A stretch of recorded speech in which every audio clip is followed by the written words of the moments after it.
Hi all, welcome to our channel. അപ്പോൾ നമ്മൾ കണ്ടിട്ട് കുറച്ച് ദിവസമായല്ലോ. ഞാനിന്ന് വന്നിരിക്കുന്ന ഒരു വെറൈറ്റി ഐറ്റം ആയിട്ടാണ് കേട്ടോ. അതെന്താണെന്ന് നിങ്ങൾ തമ്പനയിൽ കണ്ടു കാണുമല്ലോ. അതെ, നമ്മുടെ സോയ ചങ്ക്സ് കൊണ്ടുള്ള കട്ട്ലേറ്റ്. നമ്മുടെ ചിക്കൻ കട്ട്ലേറ്റൊക്കെ പോലെ തന്നെ നല്ല ടേസ്റ്റുമാണ്, വളരെ പെട്ടെന്ന് ഉണ്ടാക്കി എടുക്കാനും പറ്റും. മാത്രമല്ല നമ്മുടെ ചിക്കൻ കട്ട്ലേറ്റ് പോലെ തന്നെ അതേ സെയിം നല്ല ടേസ്റ്റി തന്നെ ആയതുകൊണ്ട് നമ്മുടെ വെജിറ്റേറിയൻസിനൊക്കെ പ്രിഫർ ചെയ്യാൻ പറ്റുന്ന ഒരു നല്ല കട്ട്ലേറ്റ് ആണ് കേട്ടോ. നമ്മുടെ നോർമൽ വെജിറ്റബിൾ കട്ട്ലേറ്റിന് പകരം സോയ ചങ്ക്സ് കൊണ്ടുള്ള കട്ട്ലേറ്റ് നമ്മുടെ ചിക്കൻ കട്ട്ലേറ്റൊക്കെ പോലെ തന്നെ നമുക്ക് ഉപയോഗിക്കാനും പറ്റും. നല്ല ടേസ്റ്റാണ്, പെട്ടെന്ന് ഉണ്ടാക്കിയെടുക്കാം കേട്ടോ. അപ്പം നമുക്ക് പോകാം വീഡിയോയിലേക്ക്. ഞാൻ അതിന് വേണ്ടി കുറച്ച് സോയ ചങ്ക്സ് എടുത്തിട്ടുണ്ട്. അത് നന്നായിട്ടൊന്ന് വേവിച്ച് ഒരു 2-3 തവണ കഴുകിയെടുക്കണം കേട്ടോ. ഇനിയിപ്പോൾ എന്താണ്, നമുക്ക് മെയിനായിട്ട് എല്ലാ കട്ട്ലേറ്റിനും വേണ്ട പോലെ തന്നെ ഉരുളക്കിഴങ്ങ് വേണം, സവാള വേണം. അപ്പോൾ ഞാൻ ഒരു 3-4 ഉരുളക്കിഴങ്ങ് വേവിച്ചെടുത്തിട്ടുണ്ട്. നിങ്ങളുടെ ഇഷ്ടത്തിനനുസരിച്ചിട്ട് അളവൊന്നും ഞാൻ പറയുന്നില്ല. അപ്പോൾ ഉരുളക്കിഴങ്ങ് വേവിച്ച് നന്നായിട്ട് ഉടച്ച് വയ്ക്കുക. ഒരു 2-3 നമ്മുടെ സോയ ചങ്ക്സിൻ്റെ അളവിനനുസരിച്ച് ഒരു 2-3 സവാള കുരുകുരാന്ന് അരിഞ്ഞെടുക്കുക. ഇഞ്ചി, വെളുത്തുള്ളി, പച്ചമുളക് ഇങ്ങനെയുള്ള ഐറ്റംസും നന്നായിട്ട് അരിഞ്ഞെടുക്കുക, ചതച്ച് അരിഞ്ഞെടുക്കുക കേട്ടോ. ഇനി എന്താ ചെയ്യേണ്ടത് വെച്ചിട്ടുണ്ടെങ്കിൽ ഈ സോയ ചങ്ക്സ് നന്നായിട്ട് കഴുകി അതിൻ്റെ വെള്ളം നന്നായിട്ട് പിഴിഞ്ഞ് കളയണം കേട്ടോ. കൈകൊണ്ട് തന്നെ പിഴിയായിരിക്കും ഏറ്റവും നല്ലത്. നന്നായിട്ട് വെള്ളം പിഴിഞ്ഞ് കളഞ്ഞിട്ട് മിക്സിയുടെ ജാറിലിട്ട് ജസ്റ്റ് ഒന്ന് ക്രഷ് ചെയ്തെടുക്കുക. ഇതിപ്പോൾ ഞാൻ ജസ്റ്റ് ക്രഷ് ചെയ്യാൻ നോക്കിയിട്ട് ഗ്രൈൻഡ് ചെയ്ത പോലെ ആയിട്ടുണ്ട്, നന്നായിട്ടൊന്ന് ഉടഞ്ഞു പോയിട്ടുണ്ട്. അത്ര ഒന്നും വേണ്ട കേട്ടോ, ജസ്റ്റ് ഒന്ന് ക്രഷ് ചെയ്തെടുത്താൽ, ജസ്റ്റ് നമ്മുടെ പൾസ് മോഡിലിട്ടൊന്ന് കറക്കിയെടുത്താൽ മാത്രം മതി കേട്ടോ. അത്യാവശ്യം വിട്ട് വരുന്ന രീതിയിൽ അത്രയും മതി. ഇതിപ്പോൾ ഞാൻ ഡീറ്റെയിൽ ആയിട്ട് എത്ര ഉരുളക്കിഴങ്ങ് സവാള എന്നൊക്കെ പറയാത്തതെന്ന് വെച്ചിട്ടുണ്ടെങ്കിൽ ഞാൻ ഓൾറെഡി ഒരു ചിക്കൻ കട്ട്ലേറ്റിൻ്റെ വീഡിയോ അപ്ലോഡ് ചെയ്തിരുന്നു. നിങ്ങൾ കണ്ടിട്ടില്ലെങ്കിൽ ഒന്ന് പോയി കണ്ടു നോക്കട്ടെ, ഞാൻ ഡിസ്ക്രിപ്ഷനിൽ ലിങ്ക് കൊടുക്കാം കേട്ടോ. നമ്മുടെ ചിക്കൻ കട്ട്ലേറ്റ് ഉണ്ടാക്കുമ്പോൾ തന്നെ സെയിം തന്നെയാണ് കേട്ടോ. അതായത് നമ്മുടെ ചിക്കന് പകരം സോയ ചങ്ക്സ് ഉപയോഗിക്കുന്ന അത്ര മാത്രമേ ഉള്ളൂ. അപ്പോൾ അത് നമ്മുടെ ഒരു പാൻ എടുത്ത് അടുപ്പത്ത് വയ്ക്കുക, നേരെ ഓയിൽ ഒഴിക്കുക. ഞാനിവിടെ എടുത്തിരിക്കുന്നത് സൺഫ്ലവർ ഓയിലാണ്. നിങ്ങൾക്ക് വേണമെങ്കിൽ നമ്മുടെ സാധാ വെളിച്ചെണ്ണയും വേണം എടുക്കാം കേട്ടോ. ഏത് ഓയിൽ വേണമെങ്കിലും എടുക്കാം. ഞാനിപ്പോൾ സൺഫ്ലവർ ഓയിലാണ് എടുത്തിരിക്കുന്നത്. പിന്നെ നമുക്ക് ടേസ്റ്റിന് വേണ്ടി കുറച്ച് ടേസ്റ്റ് കൂടാൻ വേണ്ടിയിട്ട് നമ്മുടെ ഗ്രാമ്പൂ, കറുവപ്പട്ട, ഏലക്കയൊക്കെ ചേർക്കാം. ഇത് ചേർത്തലിന് വെച്ചും കുഴപ്പമില്ല, നമ്മുടെ നോർമൽ സവാള മാത്രമായിട്ട് വഴറ്റിയെടുത്താലും മതി. ഞാൻ കുറച്ചൊരു ടേസ്റ്റ് കിട്ടാൻ വേണ്ടി ചെയ്താൽ കേട്ടോ. അത് ഓപ്ഷനാണ്, നിങ്ങൾക്ക് വേണമെങ്കിൽ അവോയ്ഡ് ചെയ്യാം. എന്നിട്ട് നമ്മുടെ സവാള കുരുകുരാന്ന് അരിഞ്ഞത് നന്നായിട്ടൊന്ന് വഴറ്റിയെടുക്കുക. അതിൻ്റെ പുറകെ തന്നെ നമ്മുടെ ഇഞ്ചി, വെളുത്തുള്ളി, പച്ചമുളക് ഇതൊക്കെ നന്നായിട്ട് അരിയോ അല്ലെങ്കിൽ ചതയ്ക്കുകയോ ചെയ്യാം. ഇതും കൂടി ചേർത്ത് നന്നായിട്ടൊരു വഴറ്റി ബ്രൗൺ കളറാവുന്നവരെ വഴറ്റിയെടുക്കണം കേട്ടോ. അപ്പോൾ നിങ്ങൾക്ക് ഞങ്ങളുടെ വീഡിയോസ് ഇഷ്ടമാവുകയാണെങ്കിൽ ഒന്ന് സബ്സ്ക്രൈബ് ചെയ്യണേ. തൊട്ടടുത്തുള്ള ബെല്ലൈക്കനോട് നിൽക്കുകയാണെങ്കിൽ ഞാനിടുന്ന വീഡിയോസൊക്കെ നിങ്ങൾക്ക് ഓട്ടോമാറ്റിക്കലി നോട്ടിഫിക്കേഷനിൽ വരുന്നതായിരിക്കും. അപ്ലോഡ് ചെയ്യുമ്പോൾ അപ്പോൾ തന്നെ നിങ്ങൾക്ക് കാണാനും പറ്റും കേട്ടോ. അപ്പോൾ വീഡിയോ കണ്ട് ഇഷ്ടമാവുകയാണെങ്കിൽ ലൈക്ക് ചെയ്യുക, കമൻറ്റ് ചെയ്യുക. നിങ്ങൾക്ക് മറ്റുള്ളവർക്ക് വേണ്ടി ഷെയർ ചെയ്യാൻ പറ്റുവാണെങ്കിൽ അങ്ങനെ ഷെയറൊക്കെ ചെയ്യുക കേട്ടോ. അപ്പോൾ നമ്മുടെ സവാള നന്നായിട്ട് വഴണ്ടിട്ടുണ്ട്, ഒരു ഗോൾഡൻ കളർ ആയിട്ടുണ്ട്. ഈ സമയം കൊണ്ട് നമുക്ക് എന്ത് ചെയ്യാം, നമ്മുടെ സോയ ചങ്ക്സ്, നമ്മുടെ ക്രഷ് ചെയ്ത് വെച്ചിരിക്കുന്ന സോയ ചങ്ക്സിനകത്തേക്ക് ചേർത്ത് കൊടുക്കാം. അപ്പോൾ നമ്മുടെ മെയിൻ പാർട്ടിനകത്തേക്ക് ചേർത്തിട്ടുണ്ട്. ഇനി നമ്മൾ എന്താണെന്ന് വെച്ചാൽ നന്നായിട്ട് മിക്സ് ചെയ്യുക. നന്നായിട്ട് മിക്സ് ചെയ്ത് കഴിഞ്ഞതിന് ശേഷം നമ്മൾ എന്ത് ചെയ്യാമെന്ന് വെച്ചാൽ മസാലക്കൂട്ട് ആഡ് ചെയ്യാൻ പോവുകയാണ് കേട്ടോ. മസാലക്കൂട്ടായിട്ട് നമ്മൾ കൂടുതലായിട്ടൊന്നും ആഡ് ചെയ്യുന്നില്ല. നമ്മുടെ നോർമൽ മഞ്ഞൾപ്പൊടി, മുളക് പൊടി, പിന്നെ കുറച്ച് ഗരം മസാല, ഇത്രയൊക്കെയാണ് ആഡ് ചെയ്യണത്. അപ്പോൾ ഞാനിവിടെ ഒരു 1/2 സ്പൂൺ നമ്മുടെ മഞ്ഞൾപ്പൊടി എടുത്തിട്ടുണ്ട്. ഇനി ഇടുന്നത് എന്താ വെച്ചിട്ടുണ്ടെങ്കിൽ ഞാൻ ഇടുന്നത് കാശ്മീരി മുളക് പൊടിയാണ് കേട്ടോ, കളറിന് വേണ്ടി. എന്ന് വെച്ചാൽ ഞാൻ ഓൾറെഡി പച്ചമുളക് ചേർത്തുകൊണ്ട് ഒരുപാട് എരിവ് വേണ്ടെന്നുള്ളതുകൊണ്ട് പിന്നെ കുറച്ച് കുരുമുളക് പൊടി നല്ലൊരു ടേസ്റ്റ് വേണ്ടി ചേർക്കാമെന്ന് വിചാരിച്ചു. അപ്പോൾ ഞാൻ കാശ്മീരി മുളക് പൊടിയാണ് എടുത്തിരിക്കുന്നത്, കളറിന് വേണ്ടിയാണ്. നിങ്ങൾക്ക് നോർമൽ മുളക് പൊടി വേണമെങ്കിൽ ചേർക്കാം, ആ കുരുമുളകും ഇഷ്ടമുണ്ടെങ്കിൽ ചേർക്കാം കേട്ടോ. എന്ന് വെച്ചാൽ എരിവ് ഒരുപാട് കൂട്ടരുതല്ലോ, അപ്പോൾ നിങ്ങളുടെ ഇഷ്ടത്തിനനുസരിച്ച് ചേർക്കുക. പിന്നെ ആവശ്യത്തിന് ഉപ്പും ചേർക്കുക. ഗരം മസാല ഒരിക്കലും ആദ്യമേ ആഡ് ചെയ്യരുത്, ഗരം മസാല ലാസ്റ്റ് ആകുമ്പോൾ ആഡ് ചെയ്താൽ മതി കേട്ടോ. എന്ന് വെച്ചാൽ ആദ്യമേ ആഡ് ചെയ്ത് കഴിഞ്ഞാൽ ആ ഒരു ടേസ്റ്റ് അല്ലെങ്കിൽ ആ ഒരു മസാലയുടെ കുത്ത് ഭയങ്കരമായിട്ട് വരും. അപ്പോൾ എന്താ വെച്ചിട്ടുണ്ടെങ്കിൽ ഗരം മസാല എപ്പോഴും ലാസ്റ്റ് ആഡ് ചെയ്യാൻ നോക്കുക. ഇനി ഇത് നന്നായിട്ട് മിക്സ് ചെയ്തിട്ട് ഒന്ന് വേവിക്കുക. നമ്മുടെ സോയ ചങ്ക്സിലേക്ക് നമ്മുടെ മസാലയൊക്കെ ഒന്ന് സെറ്റ് ആവണമല്ലോ, അതിനുവേണ്ടി നന്നായിട്ടൊന്ന് വേവിക്കുക. എന്നിട്ട് ഗരം മസാലയും കൂടി ചേർത്ത് കൊടുക്കുക. ഇനി നന്നായിട്ട് മിക്സ് ചെയ്ത് കഴിഞ്ഞാൽ നമുക്ക് ഈ മസാലകളുടെ പച്ചമണം മാറി കഴിയുമ്പോൾ നമുക്ക് നമ്മുടെ ഉരുളക്കിഴങ്ങ് ആഡ് ചെയ്ത് കൊടുക്കാം കേട്ടോ. അതാണല്ലോ ഇതിൽ ലാസ്റ്റ് ആയിട്ടിരിക്കുന്നത്. ഉരുളക്കിഴങ്ങും കൂടി ഇതിനകത്തേക്ക്, ഉരുളക്കിഴങ്ങ് നന്നായിട്ട് ഉടച്ച് വെച്ചതും കൂടി ഇതിനകത്തേക്ക് ആഡ് ചെയ്ത് കൊടുക്കാം കേട്ടോ. അപ്പോൾ ഞാൻ ഉരുളക്കിഴങ്ങ് ആഡ് ചെയ്യാൻ പോവാണ്. നമ്മൾ ഓൾറെഡി മസാലയൊക്കെ സെറ്റ് ആയിട്ടുണ്ട് കേട്ടോ.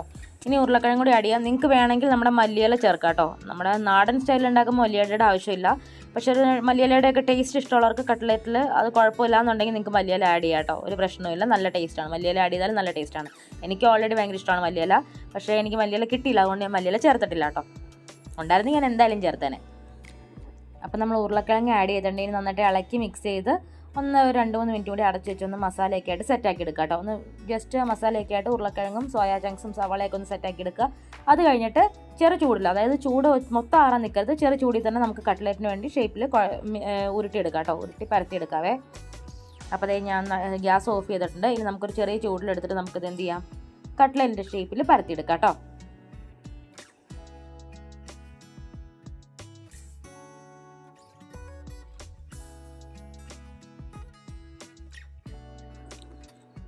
പിന്നെ പരത്തുമ്പോൾ മെയിനായിട്ട് കയ്യിൽ കുറച്ച് ഓയിൽ തടവിയിട്ട് പരത്താൻ നോക്കുക കേട്ടോ. അപ്പോൾ പിന്നെ കയ്യിൽ ഒട്ടിപ്പിടിക്കില്ല. ഇനി അതല്ല നിങ്ങൾക്ക് അതൊന്നും പറ്റുന്നില്ല എങ്കിൽ നമ്മുടെ ജസ്റ്റ് ഒന്ന് നമ്മുടെ ചപ്പാത്തി പലകയിലോ എല്ലാം വെച്ച് പരത്തിയിട്ട് നമ്മുടെ പാത്രങ്ങളുടെ അടപ്പുണ്ടാവുമല്ലോ ചെറിയത്, അതായത് ചെറിയ ടിന്നുകളുടെയൊക്കെ അടപ്പൊക്കെ വെച്ച് കട്ട് ചെയ്തെടുത്ത് നല്ല ഷേപ്പിൽ കിട്ടും. ഇതിപ്പോൾ അല്ലാതെ തന്നെ നമുക്ക് നോർമലി നമ്മുടെ കയ്യിൽ വെച്ച് പരത്തി ജസ്റ്റ് ഒന്ന് പ്രസ് ചെയ്യുമ്പോൾ തന്നെ ഒരു കട്ട്ലറ്റ് ഷേപ്പിൽ കിട്ടും കേട്ടോ. ഒരുപാട് മുഴുപ്പിലെടുക്കരുത്, കാരണം വെച്ചാൽ നമുക്കിനി ഇത് കോട്ട് ചെയ്യാനുള്ളതാണ്. നമ്മുടെ മുട്ടയിൽ മുക്കി ബ്രെഡ് ക്രംസ് ഒക്കെ മുക്കി വരുമ്പോഴത്തേക്ക് നല്ല സൈസ് ആവും കേട്ടോ. എണ്ണയിലിട്ട് വറുത്തെടുക്കുമ്പോഴത്തേക്ക് നല്ല സൈസാവും. അപ്പോൾ നോർമൽ ഒരു നമ്മുടെ ഉരുളയുടെയൊക്കെ വലുപ്പത്തിന് തന്നെ, ഒരു നെല്ലിക്കയുടെ വലുപ്പത്തിന് തന്നെ ഉരുട്ടിയിട്ട് അത് പ്രസ് ചെയ്ത് പരത്തിയെടുക്കുക കേട്ടോ ചെയ്യേണ്ടത്. അപ്പോൾ ഞാൻ എൻ്റെ ഉണ്ടായിരുന്ന കട്ട്ലറ്റിൻ്റെ മിക്സ് മുഴുവൻ എടുത്ത് കട്ട്ലറ്റിൻ്റെ ഷേപ്പിൽ പരത്തി വെച്ചിട്ടുണ്ട്. ഇനി നമുക്ക് എന്താ വേണ്ട വെച്ചിട്ടുണ്ടെങ്കിൽ നമ്മുടെ മുട്ടയിൽ അല്ലെങ്കിൽ ഞാൻ നേരത്തെ ചിക്കൻ കട്ട്ലറ്റ് ഉണ്ടാക്കിയപ്പോൾ മൈദയിൽ മുക്കി കാണിച്ചു തന്നിട്ടുണ്ട്. നിങ്ങൾക്ക് മുട്ടയില്ലെങ്കിൽ മൈദ എടുക്കട്ടെ, ഏതായാലും കുഴപ്പമില്ല. അപ്പോൾ ഞാൻ എടുത്തിരിക്കുന്ന മുട്ടയാണ്. ഞാനിപ്പോൾ ഇവിടെ ഒരു 5 മുട്ട എടുത്തിട്ടുണ്ട്. അത് പരന്ന പാത്രമാണ് കേട്ടോ, നിങ്ങളത് മൈൻഡ് ചെയ്യേണ്ട. നിങ്ങൾക്ക് 3 മുട്ടയായാലും 4 മുട്ടയായാലും മതിയാവുമായിരിക്കും. ഇപ്പോൾ ഓൾറെഡി ഞാൻ പിന്നെ ഇതിൻ്റെ ബാക്കി വെച്ച് മുട്ട പൊരിക്കാമെന്നുള്ള രീതിയിൽ ഞാൻ 5 മുട്ട എടുത്തിട്ടുണ്ടായിരുന്നു കേട്ടോ. അപ്പോൾ ഈ മുട്ട പൊട്ടിച്ചിട്ടിട്ട് നമുക്ക് എന്ത് ചെയ്യാം, നന്നായിട്ടൊന്ന് ബീറ്റ് ചെയ്യാം. കുറച്ച് ഉപ്പിട്ടിട്ട് നന്നായിട്ട് ബീറ്റ് ചെയ്യാം. ഇനി നമുക്ക് കട്ട്ലറ്റ് പൊരിച്ചെടുക്കേണ്ട, കട്ട്ലറ്റ് ഫ്രൈ ചെയ്തെടുക്കാൻ വേണ്ടിയിട്ട് ഒരു ഫ്രൈങ് പാൻ വെക്കുക. ആവശ്യത്തിൽ ഓയിൽ ഒഴിച്ച് ചൂടാവാൻ വെക്കുക കേട്ടോ.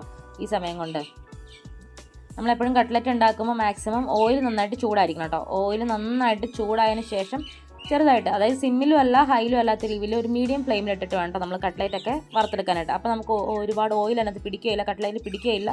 നമുക്ക് കറക്റ്റായിട്ട് പെട്ടെന്ന് തന്നെ ഫ്രൈ ചെയ്തെടുക്കാനും പറ്റും കേട്ടോ. അപ്പോൾ നന്നായിട്ട് ഓയിൽ ചൂടായിട്ടുണ്ട്. ഇനി നമുക്ക് എന്ത് ചെയ്യാം, ഓരോ കട്ട്ലറ്റ് ഇതുപോലെ തന്നെ നമ്മുടെ മുട്ടയിൽ മുക്കിയിട്ട് ബ്രെഡ് ക്രംസിൽ മുക്കിയിട്ട് എണ്ണയിലേക്ക് ഇടാം കേട്ടോ. അപ്പോൾ നമുക്ക് എല്ലാ കട്ട്ലറ്റ് ഇതുപോലെ ഫ്രൈ ചെയ്തെടുക്കാം.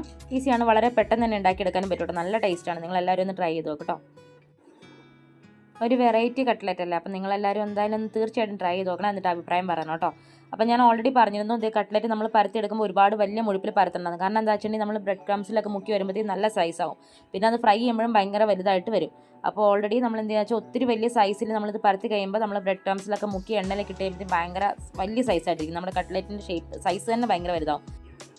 അപ്പോൾ എപ്പോഴും നമ്മൾ കട്ട്ലറ്റിന് വേണ്ടി ഉരുട്ടുമ്പോൾ ഒരു നെല്ലിക്ക വലുപ്പത്തിൽ അല്ലെങ്കിൽ നാരങ്ങ വലുപ്പത്തിൽ ബോളാക്കി എടുത്തിട്ട് അത് പരത്തിയെടുക്കുക കേട്ടോ. അപ്പോൾ എന്ന് വെച്ചിട്ടുണ്ടെങ്കിൽ നമുക്ക് ബ്രെഡ് ക്രംസിലൊക്കെ മുക്കി വറുത്ത് വരുമ്പോഴത്തേക്കും നല്ലൊരു കട്ട്ലറ്റിൻ്റെ സൈസ് തന്നെ കിട്ടും. അത്യാവശ്യം നോർമൽ ഒരു സൈസ് തന്നെ കിട്ടും, അല്ലെങ്കിൽ ഭയങ്കര വലുതായി പോകും.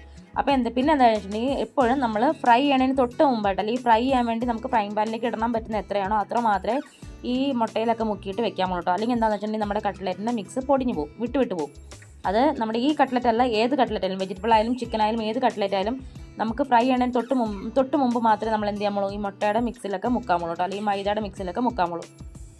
അതായിട്ട് നമുക്ക് ഓരോന്നായിട്ട് ഇട്ടിട്ട് നമുക്കിങ്ങനെ ഫ്രൈ ചെയ്തെടുക്കാം. ഒരു സൈഡ് ബ്രൗൺ ആകുമ്പോൾ നമുക്ക് അടുത്ത സൈഡിലേക്ക് മറിച്ചിട്ടിട്ട് നമുക്ക് ഒരു ഗോൾഡൻ കളർ ആകുമ്പോൾ നമുക്ക് എടുക്കാം കേട്ടോ. ഇതെന്താ പ്രത്യേകത എന്ന് വെച്ചിട്ടുണ്ടെങ്കിൽ നമുക്കിപ്പോൾ ഓൾറെഡി ഈ മസാല നമ്മുടെ ചിക്കൻ കട്ട്ലറ്റൊക്കെ പോലെ തന്നെ എല്ലാം വെന്തതാണ്, എല്ലാം നന്നായിട്ട് മസാലയൊക്കെ തെച്ച് നല്ല സെറ്റായതാണ്. അതുകൊണ്ട് തന്നെ ജസ്റ്റ് ഒരു ബ്രൗൺ കളറായാൽ മാത്രം മതി, അതൊരു ഗോൾഡൻ ബ്രൗൺ കളറായാൽ മാത്രം മതി കേട്ടോ. അപ്പോൾ തന്നെ നമുക്ക് നമ്മുടെ കട്ട്ലറ്റ് എണ്ണയിൽ നിന്ന് എടുക്കാൻ പറ്റും കേട്ടോ. അപ്പോൾ നമുക്ക് ജസ്റ്റ് ഇത് ഫ്രൈ ചെയ്തിട്ട് എണ്ണയിൽ നിന്നും പുറത്തേക്ക് എടുക്കാം കേട്ടോ.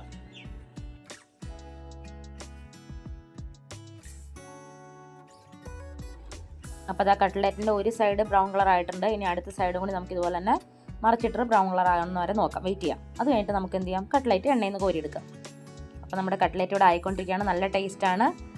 അത് നല്ല നമ്മുടെ ചിക്കൻ്റെയൊക്കെ അതേ ലെവലിൽ നിൽക്കുന്നൊരു കട്ട്ലറ്റ് വേണ്ടോ. നിങ്ങളെല്ലാവരും ഒന്ന് ട്രൈ ചെയ്ത് നോക്കട്ടെ, തീർച്ചയായിട്ടും നിങ്ങൾക്ക് എല്ലാവർക്കും ഇഷ്ടപ്പെടും.